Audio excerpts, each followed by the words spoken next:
Hello, friends. As you know, my name is Dr. Mahesh Wadhwani. I'm head of the Department for Cardiothoracic and Vascular Surgery at Paras Hospital in Gurgaon. And this today's topic is coming on Doctor's Day. So, wishing you all a very, very happy Doctor's Day. Doctors, along with all the paramedical staff, is the backbone of the hospital systems, which is now, I think, the most important part of our fight with COVID. A good doctor, a good paramedical staff, at least can give the right kind of treatment to the patient and hopefully save some more lives than what otherwise would have been.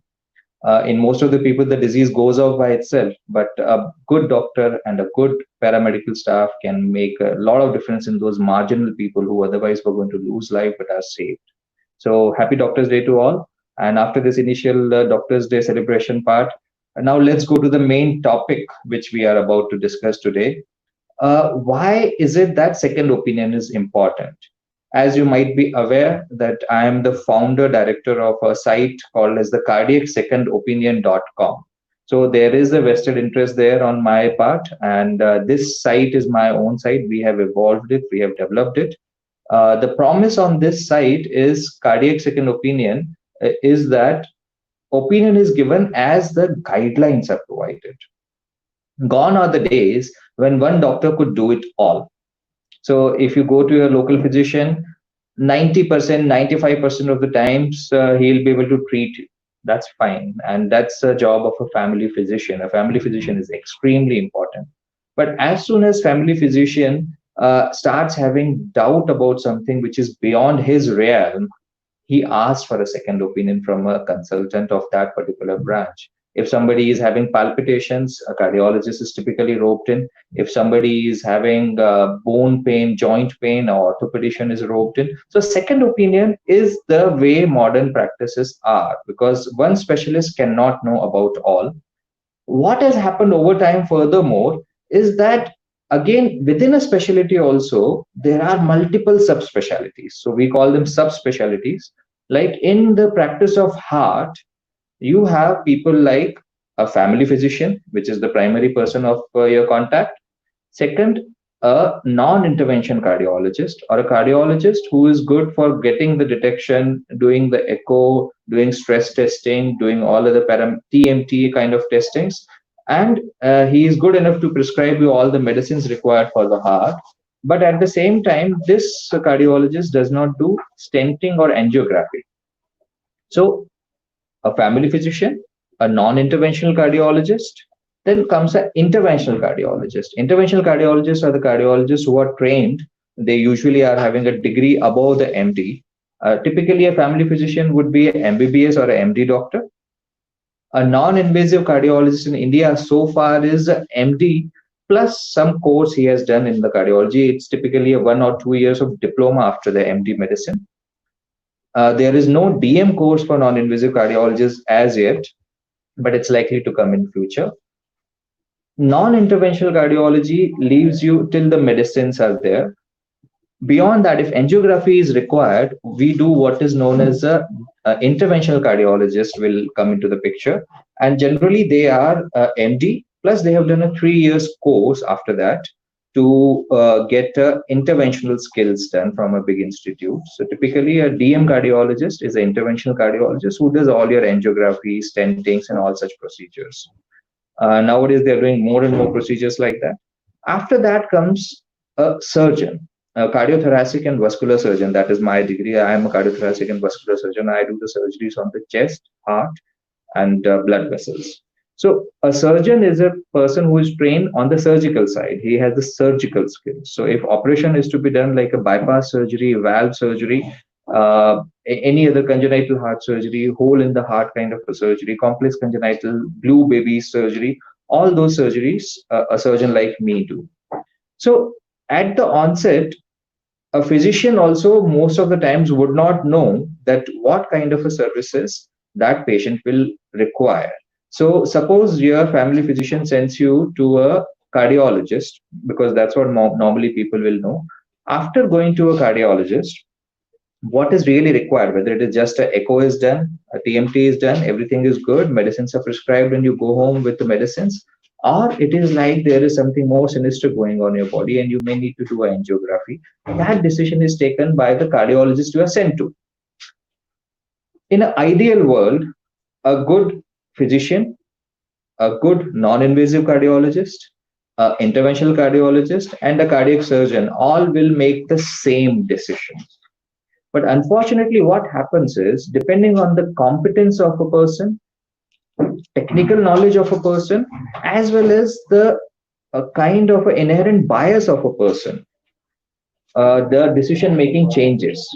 The decision makings usually changes as the scenario comes along. So suppose I have a chest pain, I have gone to a physician. Physician refers me to a cardiologist. That cardiologist prescribes some medications for immediate purpose, and he advises me for an angiography. I get an angiography done. Now, if you are with an interventional cardiologist, his inherent bias is one, first to do an angiography. Second, if there is a block, he would like to do a stenting. That's an inherent bias because that's what he does. If he has to get a surgery done on you, he has to send you to a cardiothoracic surgeon. Or if even angiography is not required, usually the most of the job can be done well by a non-invasive cardiologist or a primary physician itself. So any person you come in contact with has an inherent bias. That inherent bias makes the role for this second opinion, which is what is being sought after. So nowadays, if you go by worldwide guidelines on the healthcare scenario, American Heart Association and European Cardiological Society say for any patients requiring an elective procedure, it's always prudent to get a second opinion. Elective procedure, mind you, that is the catchphrase. It should not be in an emergency. In emergency, you should not be seeking two or three or five opinions for anything. In emergency, whoever you have reached is the best person for you. It's partly luck dependent, partly your knowledge dependent, how much knowledge you have beforehand about this. But for elective cases, when you have time, what to do, what not to do, what is good for me, what is not good for me, what does the literature say. So after all, the stentings, millions of stentings have been done worldwide, millions of heart surgeries have been done worldwide, millions of people who have died or lived after a procedure, without a procedure. So there is immense data available worldwide which categorizes what is better treatment and what is not. So as an example, for a person who is 40 years old, he has diabetes, is a smoker, his family also has history of coronary artery disease or the blockage in the blood vessels, and his father have died because of coronary artery disease. If such a person comes to a family physician saying, I am having chest pain from the morning, this is an emergency. This sort of a person should not be waited upon. Until proven otherwise, it should be treated like you are having a heart attack, and you should reach a person who is a interventional cardiologist, because in emergency, stenting can be done very fast. A bypass surgery requires time, at least it requires a few hours to prepare, 3 4 hours to prepare. But if you reach a good center in during these emergency times, uh, they have protocols nowadays from emergency department to the cath lab room. Less than 1 hour is taken, and within a 1 hour, you can potentially get your coronary disease blocked, cured, and a stent put in position. So for emergency with such a high risk group patient, that is the best treatment possible. But the same individual, 40-year-old individual, he is not diabetic. He doesn't smoke. There is no family history of anything. He has typical pain, which is seeming very much like heart problem, but still the urgency is not so much, simply because the background information that this sort of individual is going to go for a heart attack is chances 1 in 10,000.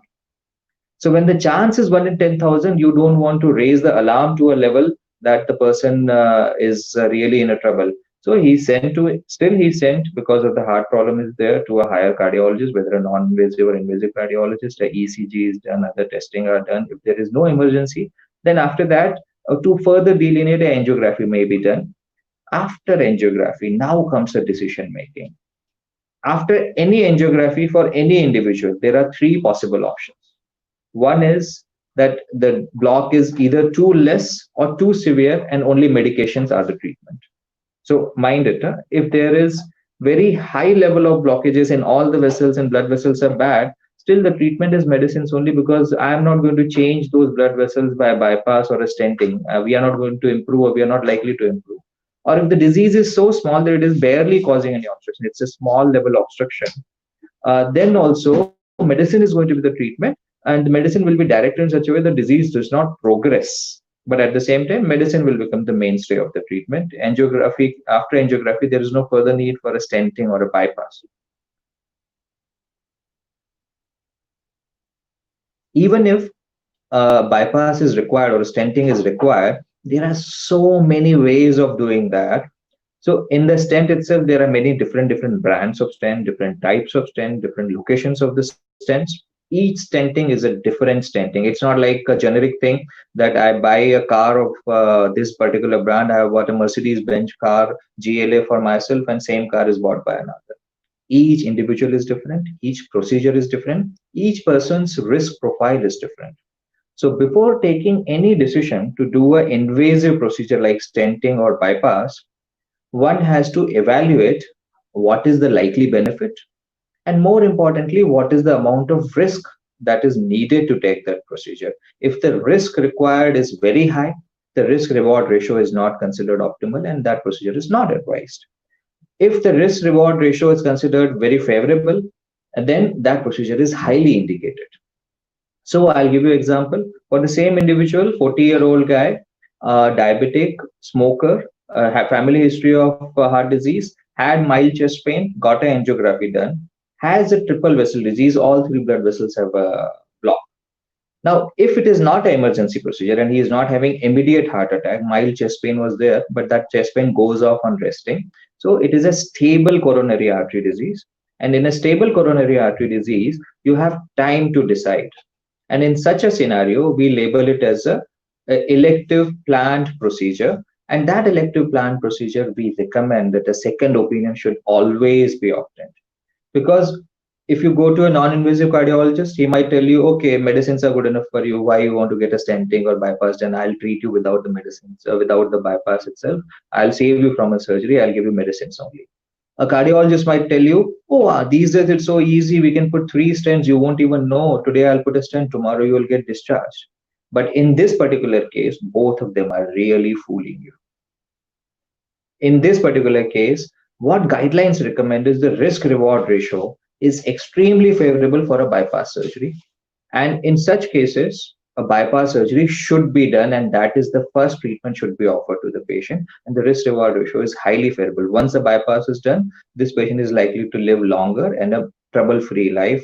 Heart will be saved better, lives will be saved better. So that's where the importance of second opinion comes, because the person who has first sent you for angiography, and then after the angiography, the decision making is usually done between these two people. Here, if you just take their advice blindly and don't leave a room for a second opinion, you would never come to a surgeon, because inherently no individual wants to get his body cut open. So even today, if somebody tells me that I have to undergo a heart surgery, I'll also take two opinions before finally confirming it. So a procedure, how big a procedure it is decided by what is the level of invasiveness. A more level of invasiveness, a bigger cut, or a longer time to recover, or a more pain to bear for the procedure, whether it is worth it or not, that you should know.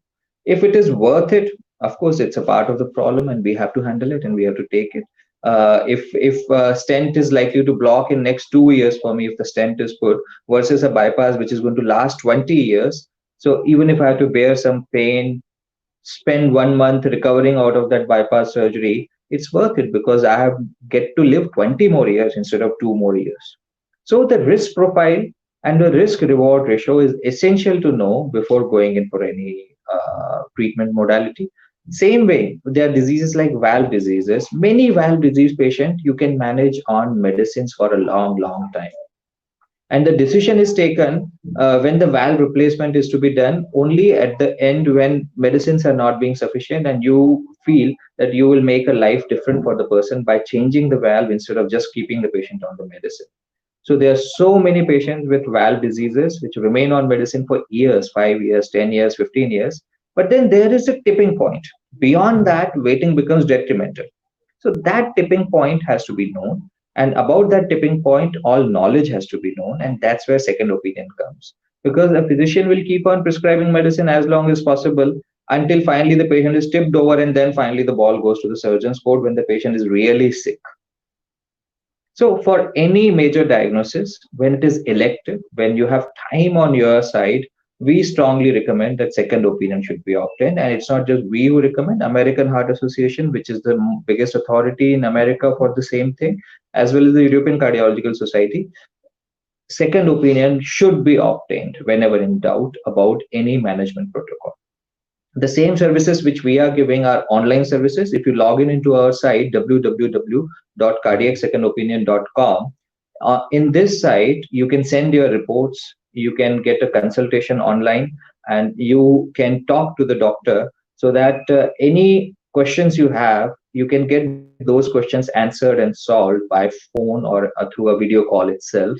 And with these video calls, if you send your tests across, a doctor can genuinely give you an opinion. And that's the importance of second opinion in today's era. Like in heart, there are many other branches of medicine where a second opinion is essential. And those second opinions, like in cancer, always obtain a second opinion about the cancer, because there are 10 different modalities of treatment available these days. Unless you make sure that you get an idea about all of them and risk reward ratios of each of them, should not go for a blind treatment that, okay, for me chemotherapy is good, for me radiotherapy is good because the radiotherapist has told or a medical oncologist has told. There is always many options for the same diseases, and after getting opinion from 2 3 different people only, you should decide, because none of it is written in cast. It's not like Bible has been written and those words cannot be changed. Okay, for every patient the treatment modality can be different. There are pros and cons of each and everything, and before eventually getting the final invasive treatment, you must get a second opinion. In COVID era, it is all the more important, because whatever number of visits you're going to have to the hospital, they should be spared, and most of the idea about the procedure and things you should get while sitting at home. So for that also, our platform cardiacsecondopinion.com is an excellent platform. You can talk, discuss, plan. Suppose you are not in Gurgaon, you cannot come to surgery for me. You are sitting somewhere in South India, Eastern India. At least online opinion and consultation you can get, the direction of the treatment you can get, and then finally get the treatment done at your local person who is available to you easily. But at least for the opinion, a second opinion must always be sought. If you have any questions, I'll be happy to answer.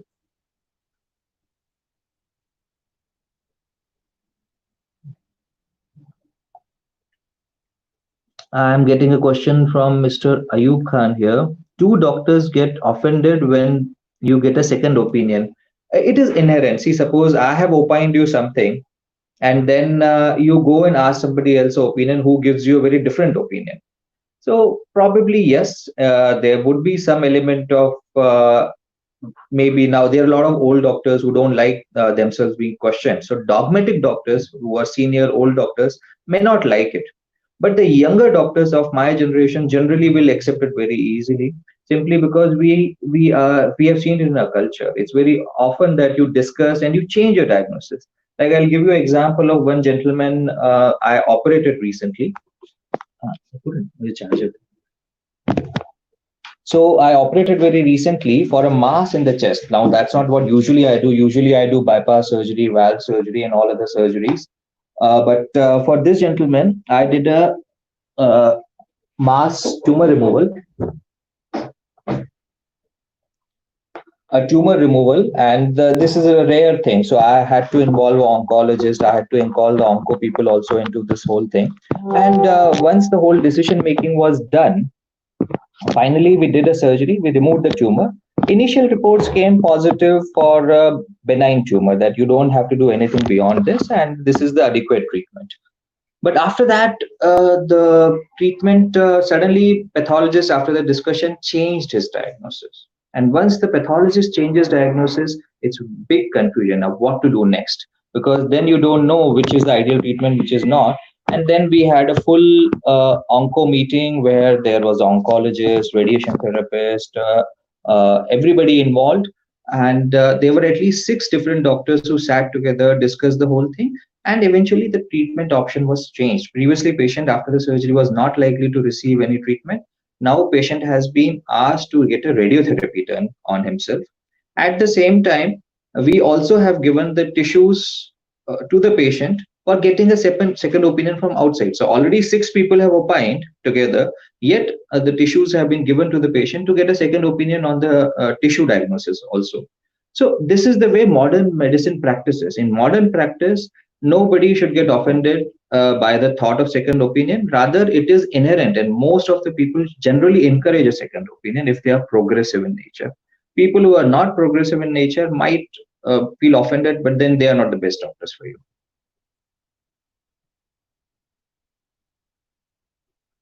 When should you seek a second opinion is a question being asked by Mansi Sharma ji.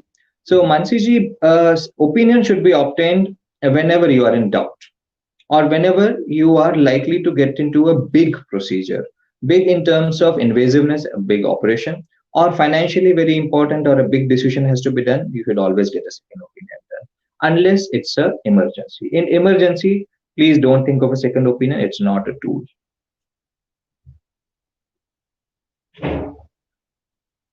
Can a second opinion make a difference? Definitely. I have seen so many people get their decision making changed after a second opinion. So there are people who come to me for surgery. I see the angiography CD which has been done in a small town. So typically I get patients from many small towns who come to me. And once I see the angiography CD, I see a young man, overall low risk for profile, and that lesion possibly is stentable.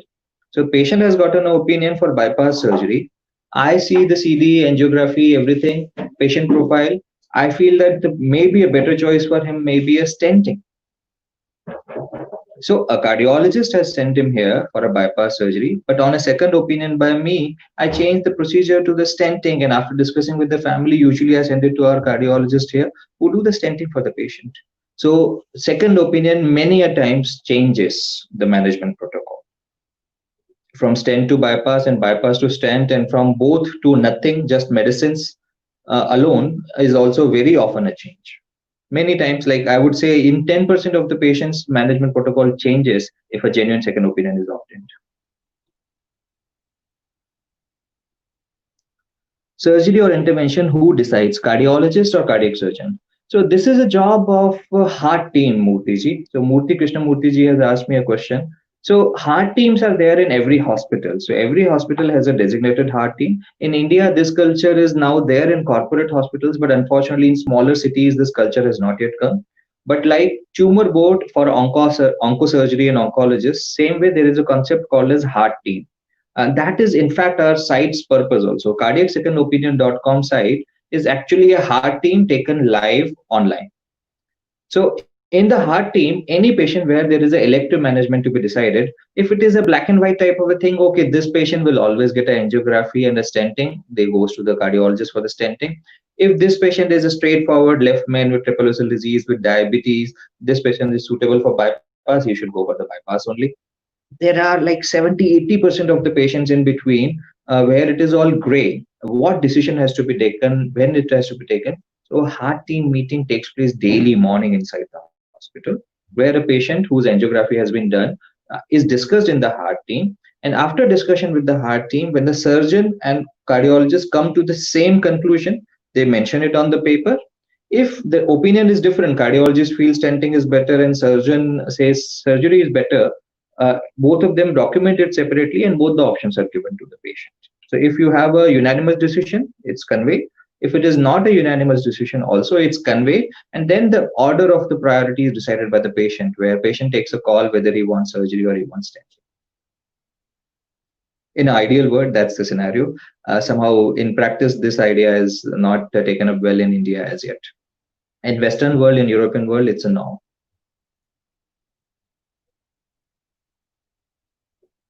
Ms. Fatima Johraji says, what kind of questions should one ask when getting a second opinion? See, the level of thinking has to be multifold.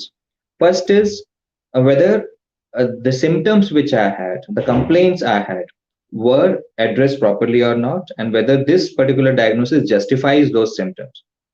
So many a times I get a patient who has complained is like my pain is there in the left hypochondriac region, which is totally different from the chest. And on that, somebody did an angiography, triple vessel disease there, and now he has been advised a bypass. It's not that the person does not require bypass surgery, but symptoms are not because of his heart disease. That has to be communicated. So, first is whether the symptom of a patient has any bearing of the disease in question and the procedure in question is the first level question that you should think. Then, second, whether my diagnosis is right. So, after the symptoms, evaluation is done, testing is done, whether my diagnosis is right or not, that is the second level thinking you have to do. And after second level thinking of diagnosis, the third level thinking has to be for this particular diagnosis, what are the treatment options available to me? And have I been advised first the most appropriate procedure, most durable procedure, or the cheapest procedure? There are three qualitative differences there, and all three qualitative differences should be understood by the patient. It's not like there is a one script for everybody. Everybody follows his own or her own script, and that's where a second opinion comes into picture. That these are the levels you have to think of, and a second opinion can many times resolve this whole issue.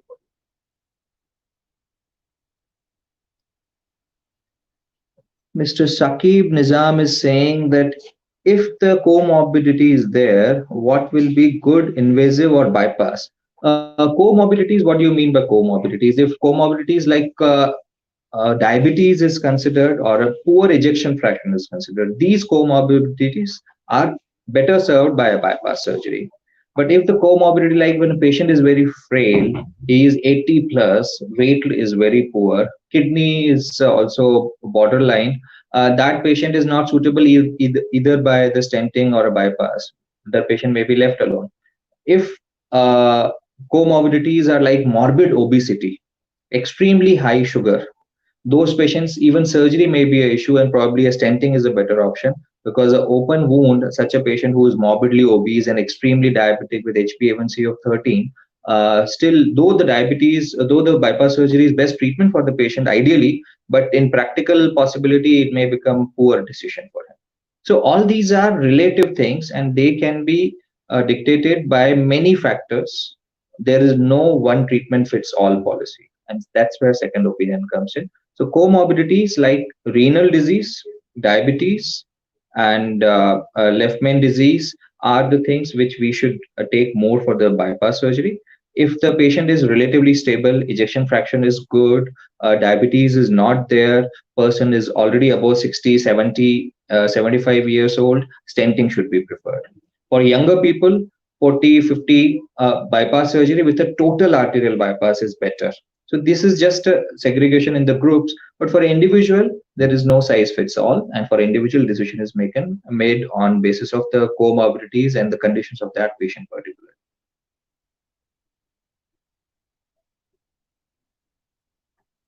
Another question has come from Mr. Murthy Krishnamurthy. One cardiologist advises stenting, second opinion, another cardiologist says surgery is best for the long term.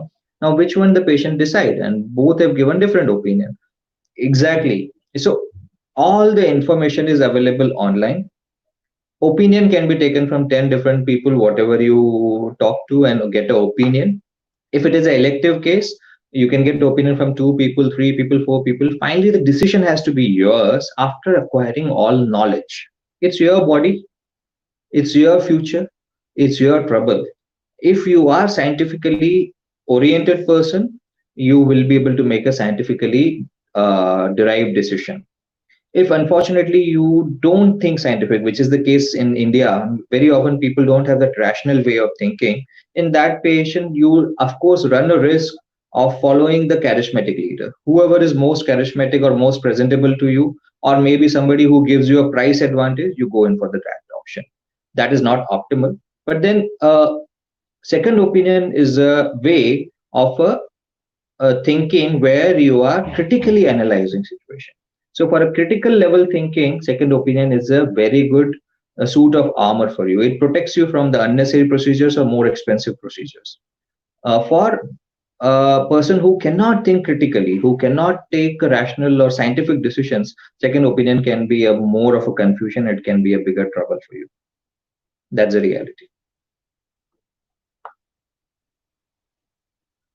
Mr. Lalan Singh says, by which medicine I can cure bad cholesterol level? So, see, there is no single medicine for it.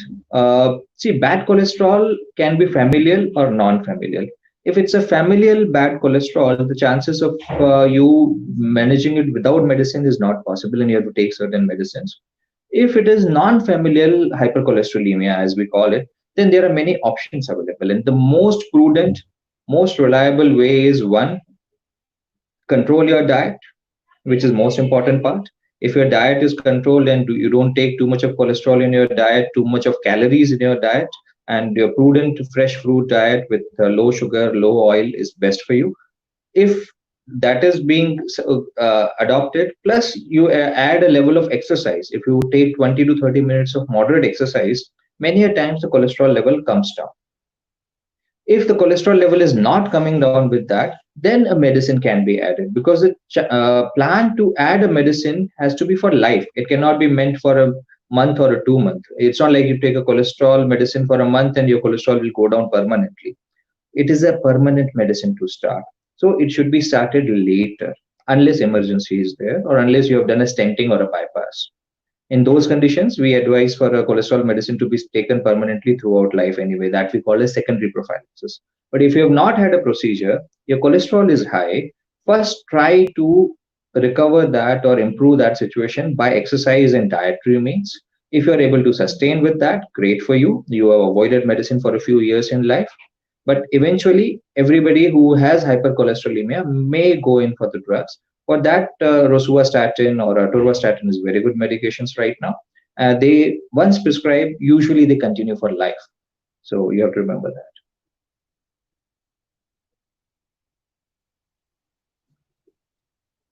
Hi, Dr. Mahesh. Thank you for the great job you did for my brother. Oh, it's one of my patients' attendant only, and he's thanking me for sharing expertise.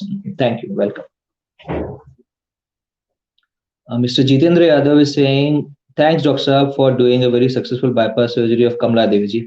नहीं ठीक है, इस चीज के लिए ये नहीं है. ये जो बातें हैं, we are talking about uh, understanding and learning about the second opinion. कमला देवी जी को नमस्ते बोलिएगा, but let's not make it personal at this level. For that, there is a different portal, different time. If there are no medical questions further, I can wind it up also. Abraham John says, my mother has severe aortic stenosis. Doctor advised valve replacement, but she is a mild diabetes, but her creatinine level remains 1.5 due to nephrocalcinosis, and her overall health is not so good. Can we go for TAVI? Her age is 69 and EF is normal. So, with the creatinine being the factor, if creatinine is 1.5, probably TAVI has an issue, because when person has nephrocalcinosis and the renal reserve also is low, if the renal reserve is low and creat is already reaching 1.5 kind of a thing, then this is slightly a problem for the TAVI, because in TAVI you have to give a lot of dye, and that dye can tilt this balance away and cause the renal dysfunction to precipitate during this period. So if on hydration and by other means we can bring down the creatinine, so 1.5, one value is not actually enough. If over time the creatinine is showing some decrease in trend, or if you can bring it down by consultation with a nephrologist, then probably you will get a safety margin to try a TAVI. At 69, TAVI is a good option, because a TAVI valve also will last at least 5 to 10 years. If her age was below 60, I would have advised against TAVI, because I personally feel for a person, the valve, when it is implanted, it should last at least a lifetime. You should not be preparing for another valve surgery within 5-10 years.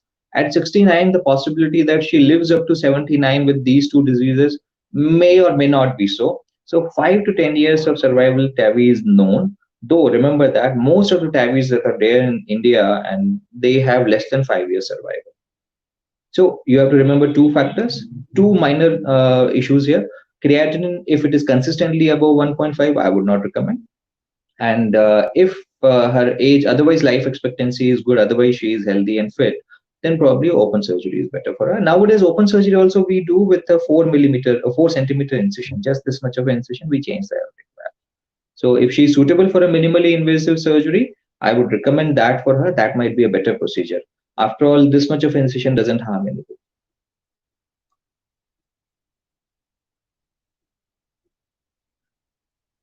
So there are no more questions. I'll just take your leave on this day. Once again, I wish you a very happy Doctor's Day.